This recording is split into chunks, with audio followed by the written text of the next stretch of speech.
अब मुझसे कुछ मत पूछना, ये कहानी हर सास बहू के लिए। अरे बहू ये क्या छोंक दिया, धसक उठ रही है। माँ जी कोफ्ते बना रही हूँ, लेकिन मैंने तो कोफ्ते बनाने के लिए नहीं कहा।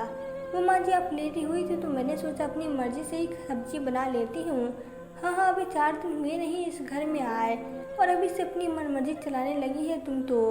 एक हमारा जमाना था, अपनी सास से बगैर पूछे कभी चाय भी नहीं बनाई।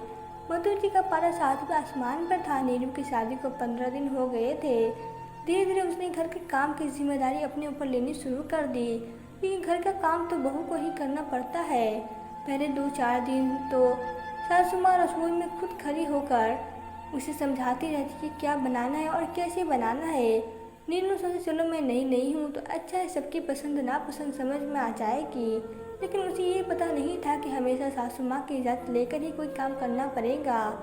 मायके में तो भाभी खुद ही रोज़ खाना बनाती है। मम्मी तो उन्हें कभी नहीं बताया कि क्या बनाना क्या नहीं। दूसरे दिन सर्फ के डब्बे को खाली देखकर नाराज होने लगी। 10 दिन पहले ही डब्बा भरा था, इतनी जल्दी खाली भी कर दिया। अब सर्दियों में इतने कपड़े होते हैं धोने के लिए, इसलिए रोज़ मशीन लगानी पड़ती है, तो सर्फ तो लगेगा ही ना। लेकिन सासू माँ को उससे भी शिकायत है। एक दिन नीरू के साथ अपनी बहन से फ़ोन पर बातें कर रही थी तो नीरू ने उन दोनों की बातें सुन ली। सासू माँ कह रही थी, बहन मैंने तो अपने घर का सारा काम अपने देख रेख में करवाती हूँ, नहीं तो बहू अपनी मनमर्जी चलाने लगेगी।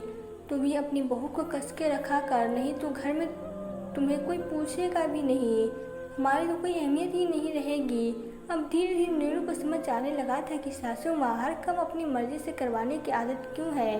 उसने मन कहा चलो सासू माँ की ये इच्छा भी पूरी कर देते हैं।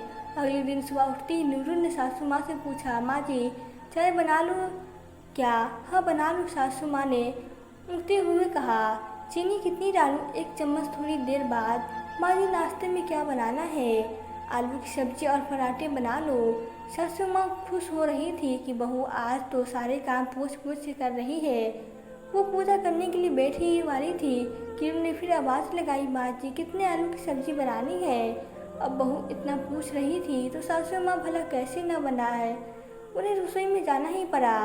सारी चीज़ें बताकर जैसे ही बैठने लगी नीरू ने फिर आवाज़ लगाई, माँ जी जरा मशीन में सर्फ डाल दीजिए, मुझे तो अंदाज़ा ही नहीं है।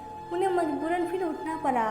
दोपहर को जैसे सासू माँ आराम करने के लिए लेटी, नीरू ने आवाज़ लगाई, माँ जी खाने में क्या बनाना है?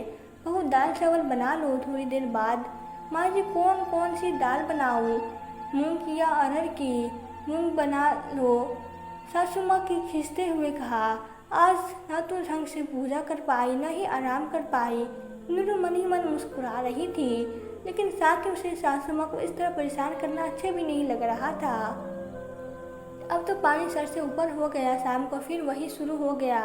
माँ जी खाने में क्या बनाना है? सब्जी में कौन कौन से मसाले डालने हैं? दूध गर्म कर दूँ या ठंडा? सासू माँ ने जोर से चिल्लाते हुए कहा। वो अब मुझसे कुछ मत पूछना। न सुबह में थोड़ी देर आराम में बैठने दिया, न टीवी देखने दिया और भगवान का नाम भी शांति से नहीं ले पाए। लेकिन माँ जी आपने ही तो कहा था कि मुझसे पूछे बिना कोई काम मत करना। हाँ कहा था तो क्या सारा दिन मेरी चक्री बनाओगी? जो बनाना है जैसे बनाना है बना लो, बस समय पर सारा काम हो जाना चाहिए। नीरू मुस्कुराते हुए रसोई में चली गई।